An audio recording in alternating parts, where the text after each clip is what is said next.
should probably start talking about the topic Yeah. if we're recording. Yes. Mhm. Oh, we're live streaming. So, But we're talking about tarot today, indeed. No, really? Come and we're on, YouTube. continuing our Hey, look, journey. it's us. Whoa. Are we up? We I should think so. Probably start talking about the topic. Yes. Yes, we are up. We are live. We can actually start talking about the topic. Clearly, we've been doing this for a while, I'll do it because It's I was the one yapping. I think it's time because we just had our 150th episode. I know. I think We're that we still should going. introduce ourselves We should what? in case people are new to the podcast. Yeah. reintroduce tuning in. ourselves. Yeah. Yeah, So yeah, I'm sure. Melissa Cynova. This is me. I'm from St. Louis, Missouri, and that's all you need to know, really. I'm a pretty private person. Mind your business. Hilary. She's ready for this. Come on, Hill. You got this. Oh my God, it's just like, let's reintroduce ourselves, but I'm a private person, so She's written I didn't stuff, say I wasn't an authored asshole. stuff. She's a writer, psychic. Yeah, she's Melissa. she's got like 7 planets in Sagittarius, which just tells you everything that you need to know. And we've done Everything. her astrology chart in episodes past, so check that out. She Yeah, does not go like check that shit out. she does not like space math. No, Let's space see. rocks. Space Yeah, math. it's Hillary's turn. Okay, Hilary. hi. Oh, I see we Hilary. have someone tuning in. Is Zen Misfit Amber? No. Who's Zen Misfit? I don't know. I don't know, but welcome. I like that. Yeah, mind your business. Anyway, hello. Jeez. I'm Hilary. I am the New Yorker of the group. So East Coast represents. I live about 20 minutes outside of NYC, even though New York is a much bigger state than that. So, No, it's not. Yeah, but yes, it is. Hey, I've been upstate, so I know. But yeah, I am the East Coast contingent of this group of misfits. And I've been reading tarot professionally for the last 20 years. So combined between all of us, we are probably have over like 150 years of tarot. I don't know about 150. I don't know. But I know I'm maybe at least 100. Yeah, at least 100. I'm almost at 40. I'm at 37 years of reading. Okay. And like 25 professionally. I'm actually doing my maths. Wow, 39 years. Jesus, we're old. Wow. Yeah, my hair. You're pretty close, like 80 years. Yeah. Well, that's, 80 years. Let's round up to 100. It sounds better. Sure. Yep. I started reading when I was in utero. No. Jaymi got started earlier than all of us put together. I am the tarot. Jaymi, hi everyone. Yourself. My name's Jaymi. I'm the West Coast contingent, represent. Yep. And I've been reading for 39 years. Professionally, probably more like 20. I'm an author, editor. I do I fire dance as well in my free time. Just the usual stuff. I don't know. It's been a crazy year, at least for me. So yeah, I'm not going to get into it, but yeah. Welcome. Yeah, this is welcome. So welcome to us. We met at Teresa Reed's Soulful Proprietor Workshop 10 years ago. Math years ago. 10. And we became instant friends, and I decided that we were going to have a podcast because I missed them. And that's how our podcast came to be. What is it called again? Card Slingers Coast to Coast? Yeah. Yep. Card Slingers Coast to Coast. It came to be. So we're going and also the gathering. The gathering too. Right. We have the kitchen table gathering coming up in November. If anybody would like to you can come to it live or on your computer. It's the pretty much same experience, except you don't get to go to the City Museum with us on Sunday. which sucks because it's so cool. It's so cool. I'm hunting for a day job, so I might not be able to participate, sadly. Yeah. So we're going to do our very best to make sure everybody feels included in the kitchen table gathering. It's first weekend of November. It's $250 per ticket, regardless if it's because it's hybrid, so whatever. And if you turn out that you can't make it and you thought you could, then you can just become an online student, and it's totally fine. So yeah, it's going to be really fun. Whoop, whoop. So yeah, so what we do on this podcast is we're going through each card individually, and then we talk about issues that we come up with the tarot, or like trends that we've been noticing and things like that. So we are in the sevens, and as part of the sevens, we're covering the Seven of Cups. And this is one of my favorite cards because it makes people conspiracy theorists, and I love watching that shit happen because you see the Seven of Cups, right? And then somebody inevitably comes along and says, there's a face in the cup. And the face is, there's a face in the cup, and it's a skull. And that means if you succeed, you're going to die.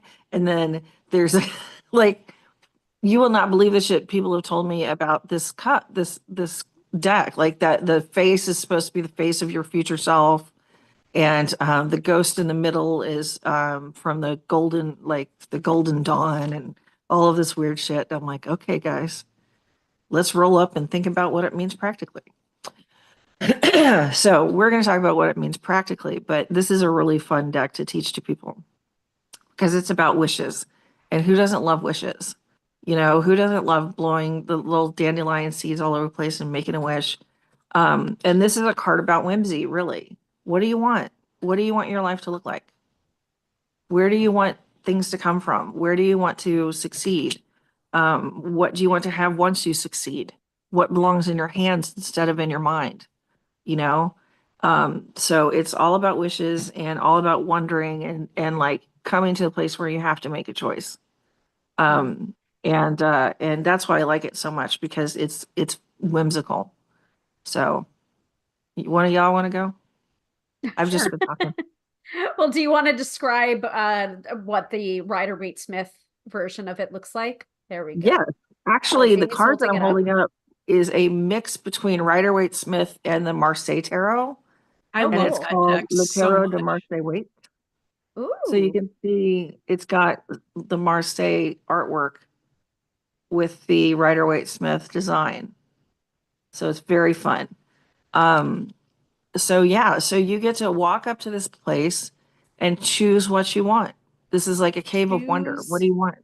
Choose your cup. Choose your cup wisely. And for those of you who are listening to the podcast instead of viewing the podcast, so it's 7 different cups, and in each of the different cups that are set in this cloud, this bank of clouds, and there's a silhouetted figure in the foreground of the card, basically with their back turned to us, and they're looking at all of the different cups. So there's like a snake in one cup, there's a face in another cup, there's jewels in another cup, there's a wreath in another cup, there's a dragon. So there's a lot of symbolism in this card. It's a very airy cups card. Like where be the water in the cups card? Besides in the cups themselves. So it's a very kind of like airy, swordsy cups card because air is to swords, water is to cups. Whenever I see this card, I think about like my clients laugh because I call it the idea-rrhea card because you're kind of spoiled for choice. You know, it's just like, which cup am I going to grab? Which way am I going to go? And Melissa, you said it a little bit where you're talking about ideas and like ideas in head, how do you put them into hand? So there is that portion of it where it's just like, here's the daydreaming portion of it, but which cup are you going to choose to make manifest? Mm-hmm. I love that. Which one to make manifest?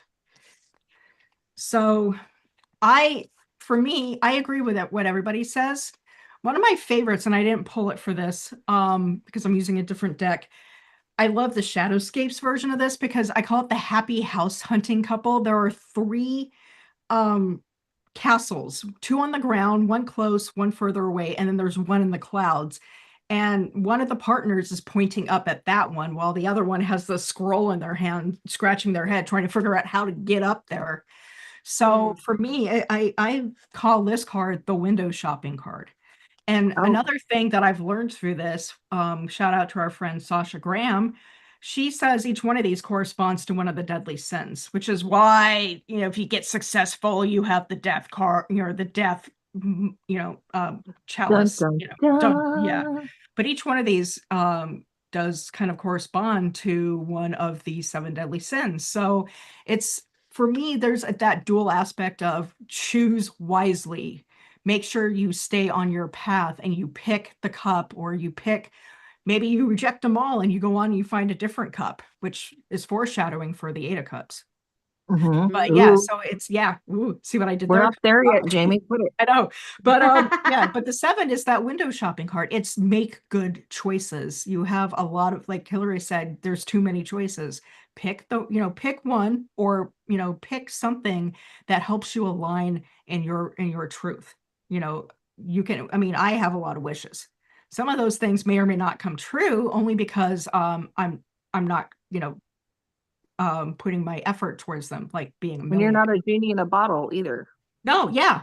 And that goes both ways for being read to and being a reader. We are not genies in a bottle that can wave, or do all the magic to help our clients get anything. And at the same time, each one of us individually has our own set of goals and values. So, that's kind of how I see this card in general. Yeah. Hilary, did you pick a or do we want to talk about the cards we pick? Okay. I just did. But I didn't realize that, like, I've been picking out a lot of like cover girls. So in certain decks, there's a particular card out of that deck that they choose to be the cover of the box or cover of the okay. And nice. I didn't realize this, but the Lubanco Tarot. So I'm like searching for the 7 of Cups, right? Freaking on the box. Finder on the box itself. That's not the entirety of the 7 of Cups, but it's like the top portion of the 7 of Cups. And thank goodness for a full color guidebook. But here is the 7 of Cups.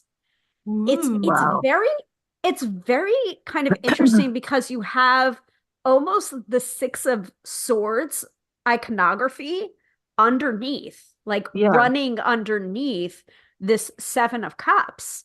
So I think that's very, very cool, because it's also kind of telling us, based positionally where things are on the card, what can that tell us for the imagery that's running underneath? Is this kind of like a subconscious? And is that an indication of maybe being aware of, or making yourself aware of the subconscious beliefs that you have running underneath before making that choice of the 7 of Cups?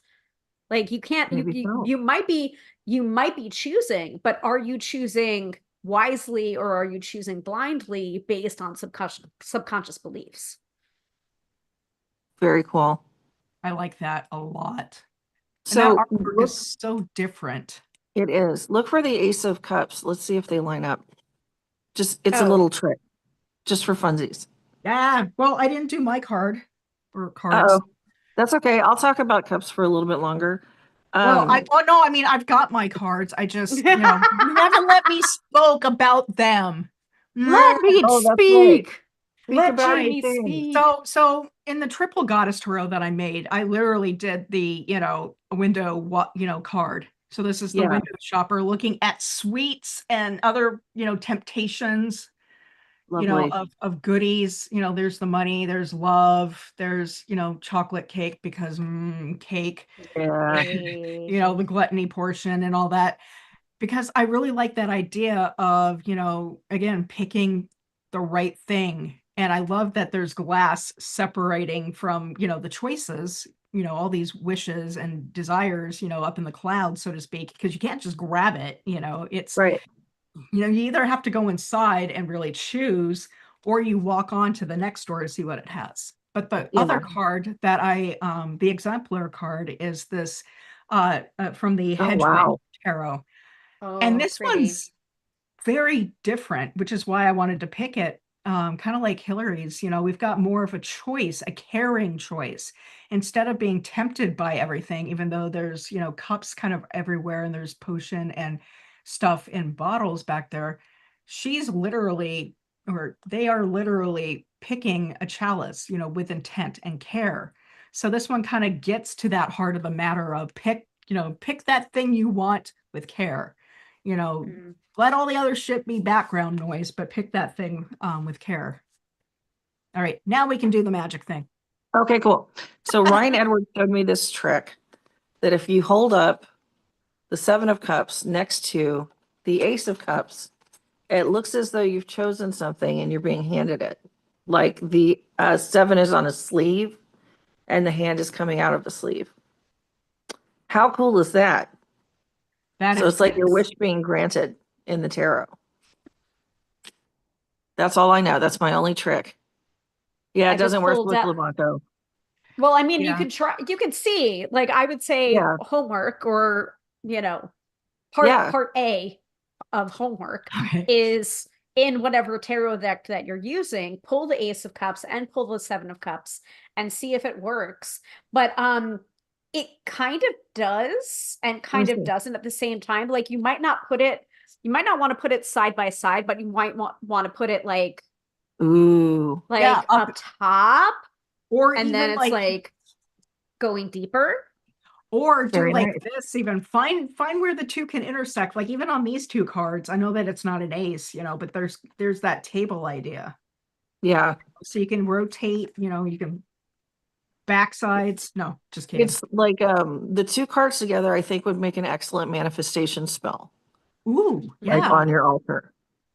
Because that's what they tell me. They tell me that I can manifest things together. Mm-hmm. I can wish for it. I can fix it in my mind and I can manifest it and have it in my hand. Right, Kat? She's busy wrecking my shit right now, so she can't answer. She's manifesting too. That might be her process. Like, don't shame her for her process.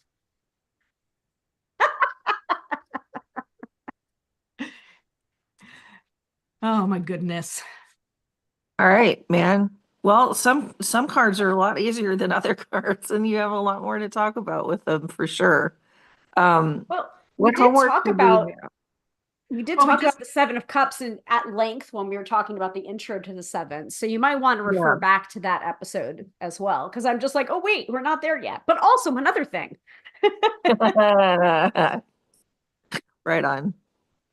Yay. Well, I suggested homework, but okay. Yeah. I like the homework. So I'm writing it down as do the Ace of Cups and 7 of Cups trick with a deck of your choice and see how you can manifest your best path from all those choices. Perfect. Perfect. I love this deck, the Tarot of Marcel Waite. It's a French deck, which makes it better than everything else.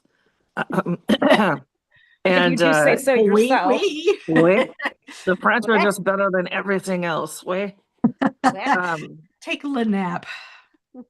I think I will take a nap later. Thanks. But yeah, Matt's here. Oh, right on. What's up, Matt? Hello, nerds. Hello, nerds. So we have an hour before we go feral. And I'm just typing over here. I didn't even hope that we were going to go feral today, because I thought you had an appointment, but now you don't. So yay. I know. Feral. I have an appointment with you at 12:34. Hot damn. 12:34 or 1:11? 12:34. 1:11. I was just kidding. 1:11. Well, which time zone? Because Central. Okay. So 1:11 Central. Yes, which means 2:11 Eastern. And 11:11. I had to do math in my head. You see the spinning beach ball up here. I did. 11:11 Pacific. Perfect. So Hilary and I will be on Instagram doing readings at that time. And I don't go on, I don't have really a social media. I'm on Mastodon, but I don't do any of the big box social medias anymore, except for like here, obviously on YouTube. Yeah. I have to protect my sanity. Nat has hit 1,000 followers on Insta. So now. Go Nat. Now you can do your own feral natty thing. Feral Nat. Feral Nat. At Nat's time. Nat, I like it. Right? Awesome. Congrats. That's really cool. She's been busting her ass. Good for her. No kidding. Good for you. You're awesome. Right on. I forgot it was live for a second. I was like, good for her. She's great. Yeah. I mean, we can talk about her in the third person. I mean, that's great. I mean, and well, unless she owes you an email, and then, you're just waiting for a fun email in your inbox. Shit. That's fun. Girl. No, Nat, I get it. You've been busy, hooking up with those 1,000 followers. That's awesome. All right, let's wrap this shit up.